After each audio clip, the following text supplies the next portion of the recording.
మార్కాపురం జిల్లా కనిగిరి బాగ్ పామూరు పట్టణంలో అఖిల భారతీయ విద్యార్థి పరిషత్ పామూరు శాఖ ఆధ్వర్యంలో కాశ్మీర్లో జరిగిన పుల్వామా దాడిలో అమరులైన జవాన్లకు ఘన నివాళి కార్యక్రమం నిర్వహించారు. పామూరు పట్టణంలోని బీసీ హాస్టల్లో విద్యార్థులు కొవ్వొత్తులు వెలిగించి అమరుల త్యాగాలను స్మరించారు. దేశం కోసం ప్రాణాలు అర్పించిన జవాన్ల సేవలను ఎప్పటికీ మరవబోవని విద్యార్థులు పేర్కొన్నారు. ఈ కార్యక్రమంలో కనిగిరి నియోజకవర్గ కన్వీనర్ బత్తుల రామాంజనేయులు మాట్లాడుతూ పుల్వామా దాడి దేశాన్ని కలిచివేసిందని తెలిపారు. అమరుల త్యాగం దేశ ప్రజలకు స్ఫూర్తిగా నిలుస్తుందని తెలిపారు. యువత దేశభక్తిని పెంపొందించుకొని దేశ రక్షణలో తమ వంతు బాధ్యతను గుర్తుంచుకోవాలని పిలుపునిచ్చారు. ఈ నివాళి కార్యక్రమంలో Pamuru convener Abhilash, co convener Eerla Gautam, విద్యార్థి నాయకులు బండారు ప్రతాప్, శివకార్తిక్, మనోజ్, నీలికుమార్, శశిధర్, అశోక్ పాల్గొన్నారు. పెద్ద సంఖ్యలో విద్యార్థులు పాల్గొని అమరుల ఆత్మలకు శాంతి చేకూర్చాలని ప్రార్థించారు. ఈ కార్యక్రమం దేశభక్తి వాతావరణంలో ఘనంగా జరిగింది. అన్ని విడిపోయి బాడీ ఒక దిక్కు, కాళ్ళు, చేతులు, మొహం, కళ్ళు అవన్నీ చెల్లా చెదరైపోయి పడుంటే ఆ భాగాలను వేరుకొని ఒక బాక్స్ లో పెట్టి వాళ్ళ ఇంటికి పంపించారు. ఒక్కసారి ఆలోచన చేయండి ఎట్లుంటుందో. మనమైతే అసలు ఆ చిన్న నొప్పి తగిలినా మనం ఓర్చుకోగలుగుతామా? లేదు. కానీ ఆర్మీ వాళ్ళు మనకి అన్నలు కాదు, తమ్ముళ్ళు కాదు. కానీ వాళ్ళ ప్రాణాలను సైతం రిస్క్ లో పెట్టి దేశం కోసం, దేశ భవిష్యత్తు కోసం తన మన దాన ప్రాణాలను సైతం అర్పించి ఎందరో మంది మహానీయులు స్వర్గస్థులయ్యారు. వాళ్ళందరికీ సెల్యూట్ తెలియజేసుకుంటున్నాం. అది సరిగ్గా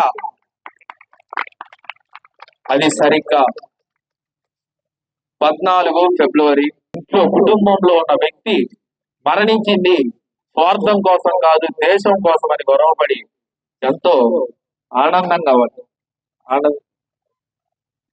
అదేవిధంగా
అది కొంచెం ఎవరికైనా తెలుసా? సరే చెప్తానండి. ఒకనొక సమయంలో కాశ్మీర్ శ్రీనగర్ నేషనల్ హైవే మీద మన భారతీయ సైనికులు వ్యాన్లలో వెళ్తుండగా పాకిస్తానీ టెర్రరిస్ట్ ఒకడు వచ్చి అతని కారులో బాంబులు పెట్టుకొని వచ్చి మన యొక్క ఆర్మీ జీబులు వరుసగా 70 జీబులు వెళ్తా ఉన్నాయి.